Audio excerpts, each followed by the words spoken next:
College Principal, Honourable Minister, Your Grace, the distinguished guests on the dais, and above all, students and all those who have taken the trouble to be here today. It's an extraordinary thing to be asked to mark 200 years, to give a valedictory address at the end of celebrations of 200 years of this college. Trailers to films are always frustrating because you see a bit and you want to see more. So, thank you. I particularly wanted to extend my thanks for your creativity and brilliance.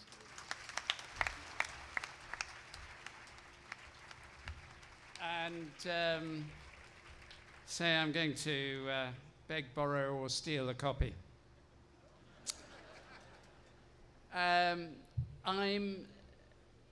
was very grateful for the introduction. Distinguished academic or something, I think you said.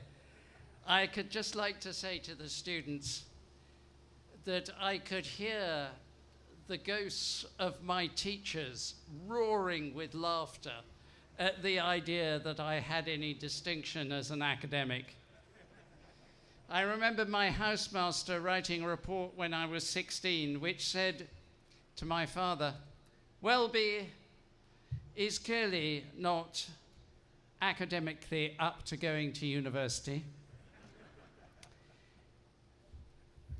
He certainly won't manage to get into the City of London or the professions. He is not capable of entering the church and shows no religious aptitude.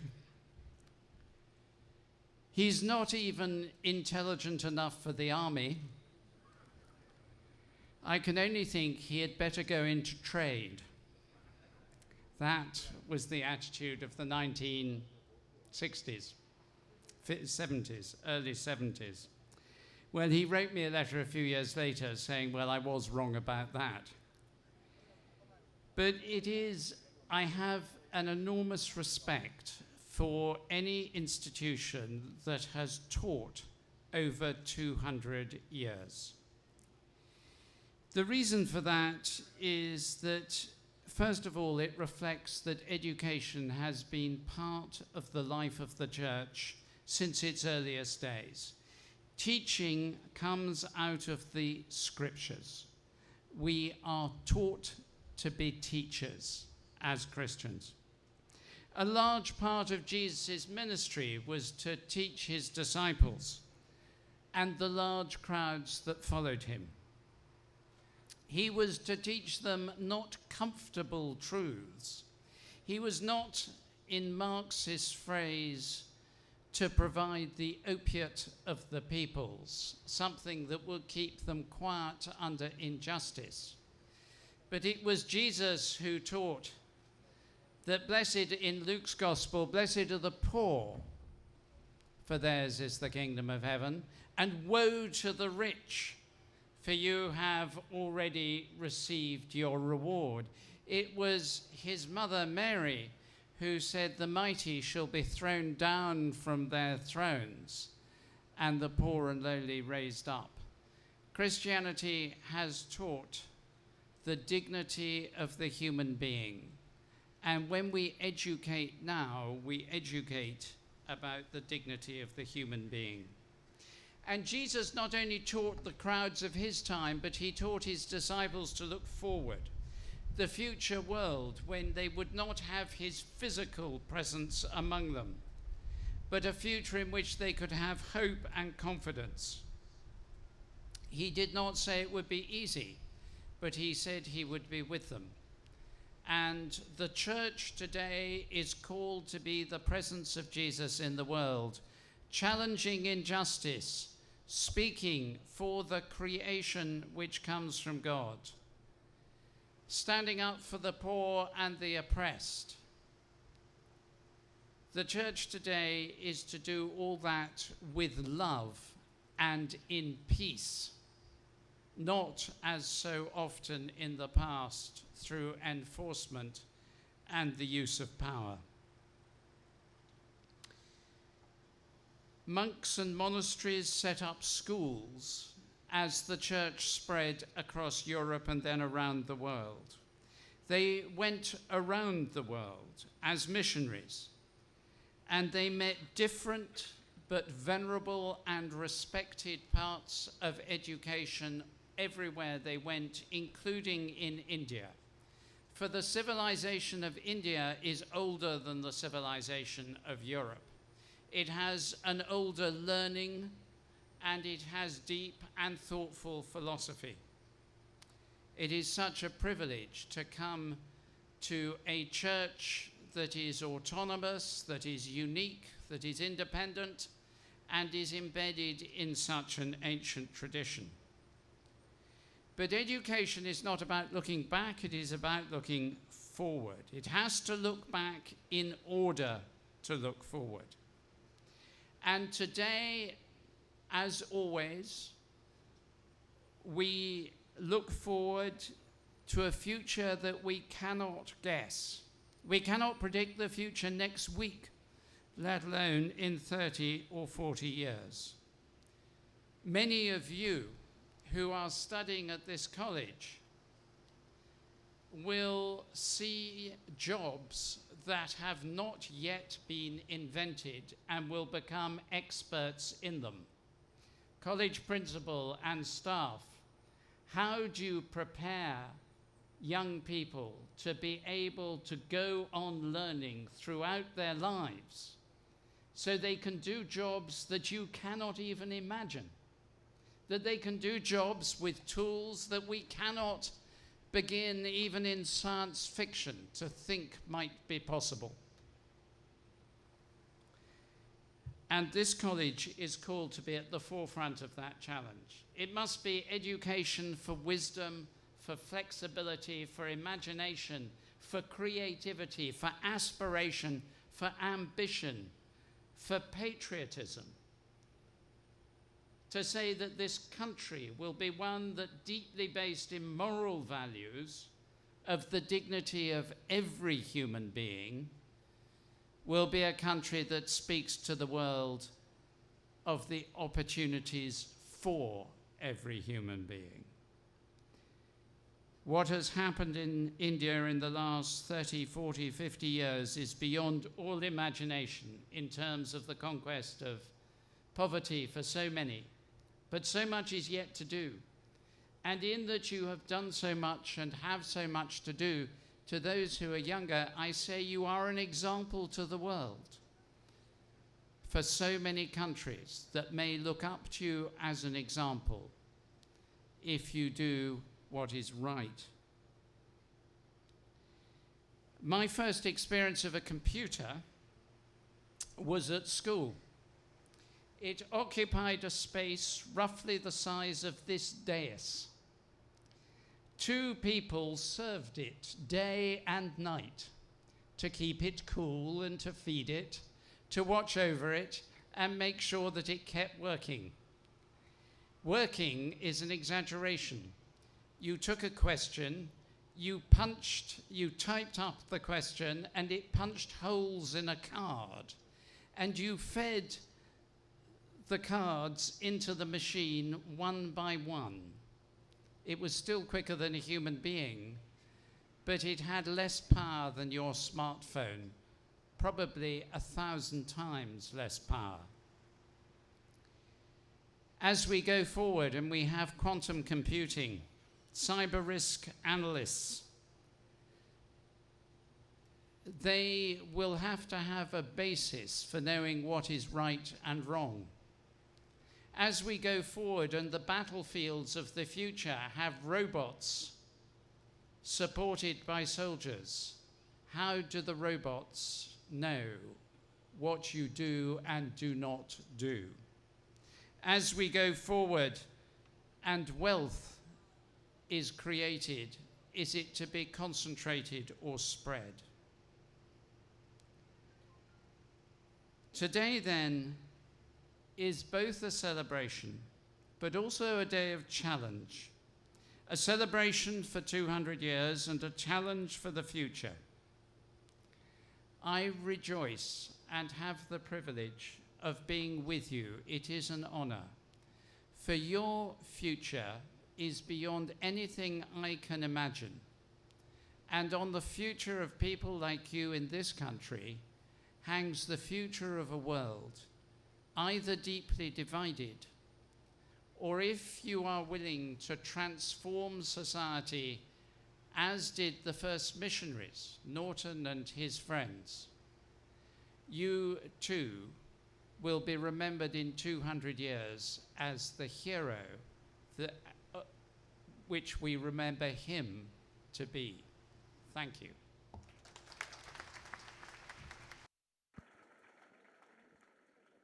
I request the audience to kindly stand while the bicentenary plaque is being unveiled by the Archbishop.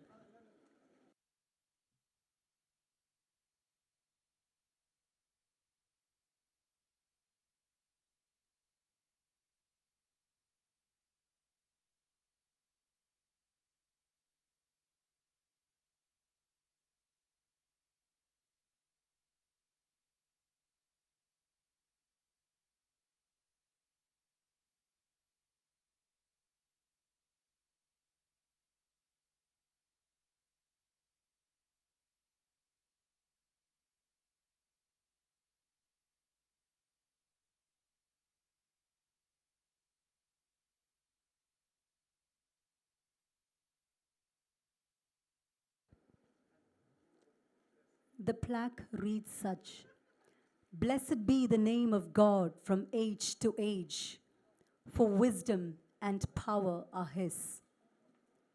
In commemoration of the bicentenary of CMS College, Kottayam, inaugurated by Sri Pranab Kumar Mukherjee, the President of India, on 26 February 2016.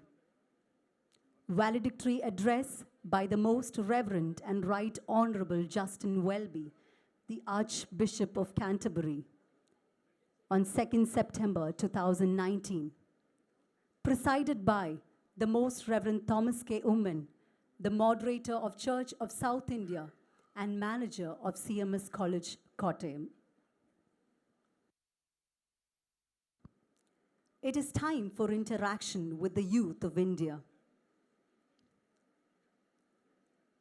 Acting upon the interest and desire of the Archbishop Welby, CMS College had sent out intimations to various institutions inviting students to take part in the interactive session. We received hundreds of responses in the form of questions, from which a few questions have been identified from diverse areas. An expert panel double reviewed the responses and selected 5 questions addressing issues of discrimination, gender, refugee, international relations, and economic disparity. I request the selected students to come forward and introduce themselves before the interaction.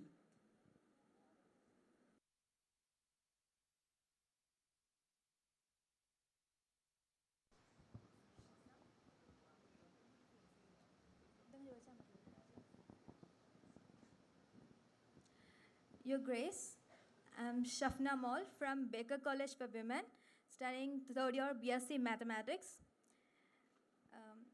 My question is, India has a negative image for caste and discrimination. Missionary accounts points to the fact that various attempts had been made to fight this discrimination. But it is true that some sort of discrimination on the basis of color, caste, or ethnicity exists almost everywhere. Even in religious circles, there is the problem of prejudices and failure of acceptance. What can be a solution for the problem of discrimination and lack of acceptance? Thank you very much indeed for your question. I could answer for about 2 hours, but I'm going to try and do it in 2 minutes. I think you've hit it on the nail in your question, because the first answer to discrimination is recognizing that it exists. Until we recognize that we do discriminate, that the human heart seeks its own power and advantage, what Christians call sin, we will never deal with it. If someone refuses to admit they're ill, a doctor cannot help them. That's the first point. The second thing is we have to recognize the dignity of every human being. And that comes from the creation, from the sense that every human being is made in the image of God and is of equal value, whatever their status in human terms. This particularly applies around women and young people and around people with disabilities or of different ethnicities. The third thing we have to deal with, and this is the end of my answer, is that you cannot deal with discrimination except by a package of measures. There has to be legislation, there has to be example, governments, churches must show that they welcome all people, that they promote all people equally who are suitable for a job without regard to ethnicity. You have to have education that changes attitudes, and so you have short-term, medium-term, and long-term attack on the problem. And most of all, to come back to what I started by saying, you have to say, every time I meet someone, I have my own prejudices. The danger is much greater when I am unaware of my prejudices than when I am aware of them and can deal with them. I don't know, that's a short answer to a wonderful question, which merits a long answer. Thank you.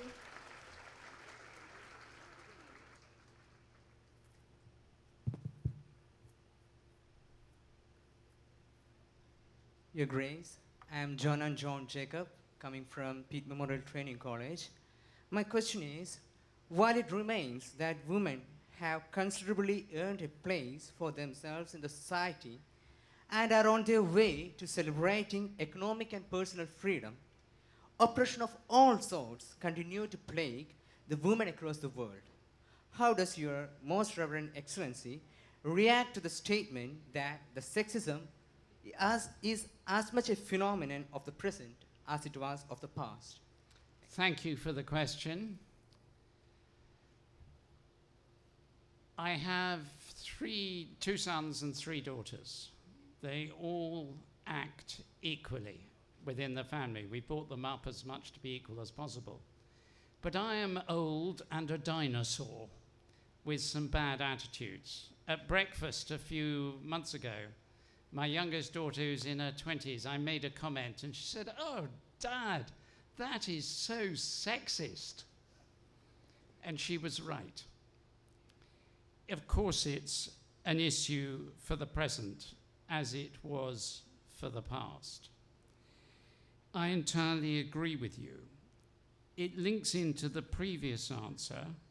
Since it is an issue of the present, it is for the generations alive today to tackle it, and it is for younger generations to refuse to accept it as a necessary inheritance from the past. You do not accept every gift you are given, only those that are good. You do not accept evil gifts. We have to fight it in every way. I see it most clearly in areas of conflict where what is technically called sexual violence in conflict, SVIC, the use of rape and abuse of women and girls is one of the most prevalent ways of demoralizing an enemy force. It starts from the extremes like that and goes down to the day-to-day, like my daughter telling me to catch up with reality. Thank you. Thank you, sir.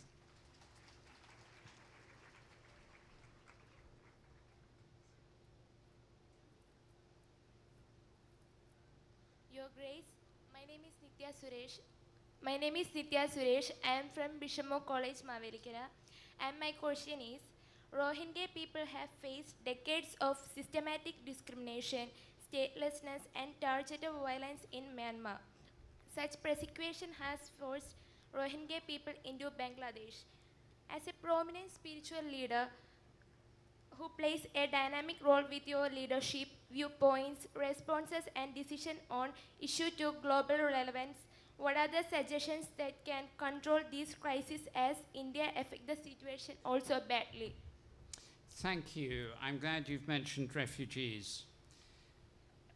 In 1945, in August 1945, at the end of the Second World War, with much of the world having been caught up in war, there were 20 million refugees in the world. Today, there are 65 million refugees and internally displaced people. The Rohingya are just the latest to be so ill-treated that they have had to flee their homes. The Church has a very clear position on this, the Anglican Communion and the Church of England, and CSI and CNI and the churches around the world, which is we first condemn those circumstances which cause people to become refugees and call on governments and the UN to take action. Secondly, in our local places, we receive and look after refugees and displaced people in every way we can. Thirdly, where governments fail to act, as in the UK, our government has for some years not been adequate in its action, both in Parliament and in public, I and my other bishops have stood up and said courteously, politely, but very firmly, the government has to be much more generous in the receipt of refugees, although the British government has been good in supporting refugees in place. There's a longer term problem. To be a refugee is a terrible thing. We want a world where people do not have to flee. Simply receiving people well is essential, but not sufficient. We must find ways in which people can return to their homes where they grew up and which they love, and serve their own communities in security. That is the bigger long-term challenge in a world of war. Thank you.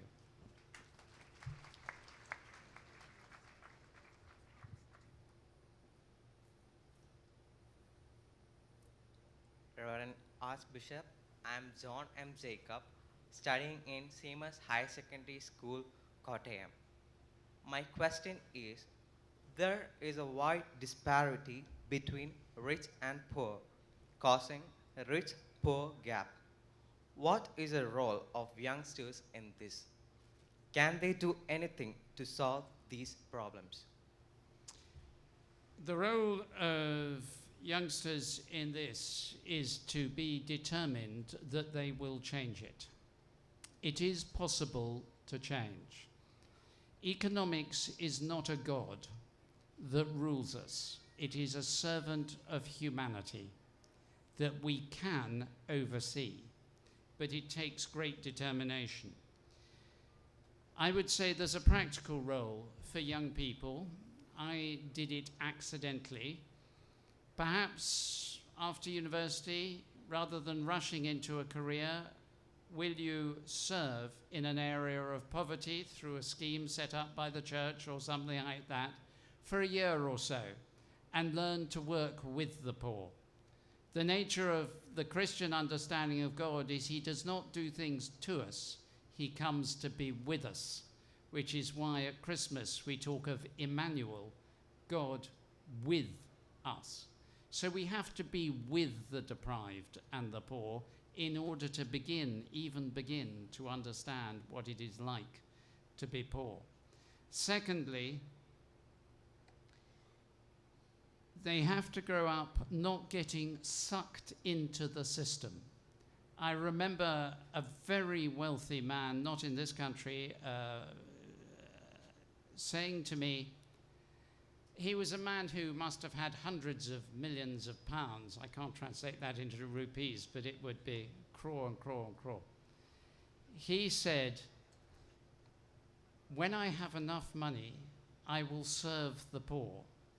And I looked around his huge house with his wonderful lights and his endless servants and his vast cars, and I thought, if this is not enough money, you don't know what enough money is. It is for the youth of today to say, I know what enough is, and I will never forget the people I work with and see alongside me, who may be poor and I may be rich, but they are just as important as I am, more so very often. Thank you. Thank you, sir.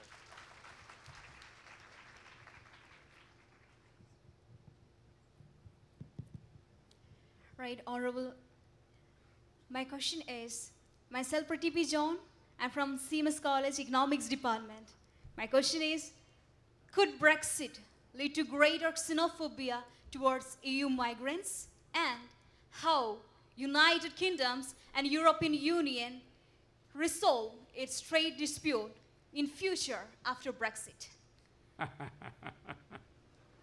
Thank you. Oh, one of the things about being an archbishop in England is you have to know when there's an elephant trap in front of you and have to know not to walk straight into it. That's an elephant trap. First of all, the xenophobia is not a trap. It's a very simple answer. Could Brexit lead to greater xenophobia? It already has. Attacks against Jewish people are up threefold since the referendum. Attacks against Muslims are up as much, if not more. People from, my chaplain is from France, originally French. She has been, and her daughter, have been insulted in the street and on buses because they came from another country. I thought we told you to go home. It exists. It is the most unpleasant and frightening part of the Brexit process. It has to end. It is wrong. And politicians who play with it are doing wrong. That is a simple statement. Politicians who play with xenophobia are doing wrong. Secondly, how will we resolve trade disputes in future after Brexit? Well, if I knew the answer to that, I would be Prime Minister. And by the grace of God and his goodness to the United Kingdom, and indeed to the whole world, that is never going to happen. I think the answer has to be, there has to be a process of mediation. The best negotiations leave something on the table for both sides. You seek mutual advantage rather than single advantage. I don't know the answer. It is going to be very difficult. And one of the things that the current Prime Minister and the previous Prime Minister has said is we have to have good relations with Europe in the future. That is a great challenge for any government at present. And I'm not sure that anyone has yet found an answer. Thank you. Thank you so much.